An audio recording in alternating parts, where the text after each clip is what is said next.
खतरा पूरी तरह से संविधान से खतरा है, आरक्षण से खतरा। एक ही बात है, कोई अलग बात नहीं है। जॉब्स निकाले नहीं जा रहे, 8-8 हजार के लिए तरसा करके लोगों की अस्तैसी की जा रही है। जवान बेकार घूम रहा है, युवाओं के रोजगार कम है। और दूसरी तरफ जजेस की कितनी ज्यादा कमी है। 2,16,000 जज है चाइना के अंदर, हमारे यहाँ सिर्फ 16,000 जज है। अगर 2 लाख जज भर्ती हो जाए तो न्याय होगा नहीं होगा। डॉक्टरों की संख्या आधी भी नहीं है पूरे दुनिया का जो एवरेज है उससे। टीचर्स की संख्या अमेरिका के जो औसत है उससे 7 गुना कम है। 1/7 हमारे यहाँ टीचर्स हैं। अगर 7 गुना हो जाएंगे तो देश के अंदर युवाओं को रोजगार मिल जाएगा और पक्का रोजगार मिलेगा। ऐसी स्थिति होगी। क्रीमी लेयर ला करके बहुजन समाज को बांट दिया। क्रीमी लेयर को खत्म करवाना पड़ेगा। जितने भी ओबीसी की पार्टियां हैं इस बात को अपने मैनिफेस्टो में रखें। दूसरी चीज ये है कि आपके पास सिर्फ एक ताकत है, वोट की, टिकट की और मैनिफेस्टो की। इसको समझना पड़ेगा। हम लोग जगह जगह जाकर के लोक मोर्चा की तरफ से भी और बीबीए की तरफ से भी ये मांग कर रहे हैं कि हमको 2-3 नारों पे काम करना पड़ेगा।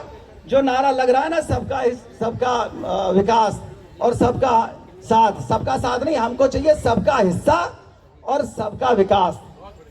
सबका हिस्सा सबका विकास। इस पर हमने एक्सपेरिमेंट किए। हमारा दूसरा नारा है, संविधान के दुश्मन को न टिकट दो न वोट दो, प्रत्याशी को परख लो, मैनिफेस्टो देख लो। जब हमारा वोटर मैनिफेस्टो देखना जान जाएगा तो अपने आप वोट की चोरी कहां कहां हो रही है और क्या डिमांड करनी पड़ेगी। वोटरों के और पार्टियों के नेता भी समझेंगे कि हमारे कहने से जनता पूरी तरह से भेड़ चाल में वोट नहीं देने वाली है, तो वो प्रत्याशी ढूंढ करके वोट देंगे, कोई खरीद नहीं पाएगा। हमारे वोटर को भी ये देखना पड़ेगा कि वाकई वो प्रत्याशी है कौन।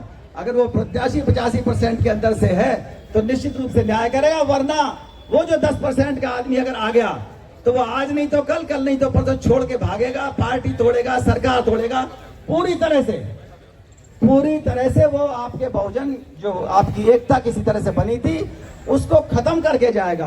बिहार जैसी स्थिति पूरे देश में हो जाएगी, वोटों की चोरी होगी जगह जगह। तो इसके लिए आप सबको तैयार होना होगा।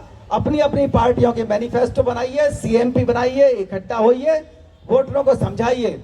जब अगर बहुजन समाज इकट्ठा नहीं हुआ तो निश्चित रूप से आगे चल करके ना गरीबी मिटेगी ना अशिक्षा मिटेगी। पूरी तरह से आपका जो विकास और कल्याण कार्य है वो संविधान के ऊपर आधारित है और नुकसान होगा बहुत ज्यादा। लोगों ने सांप्रदायिकता को, अंधविश्वास को हथियार बना करके इस देश पर राज करना शुरू कर दिया है। अंधविश्वास को घरों से निकालना पड़ेगा। कोई भी, ये मान लीजिए सभी लोग, कोई भी सांस्कृतिक गुलाम राजनीतिक शासक नहीं हो सकता।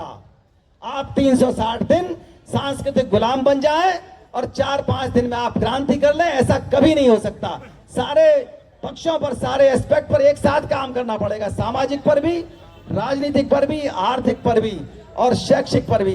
बहुत बहुत धन्यवाद। जय भीम, जय भारत।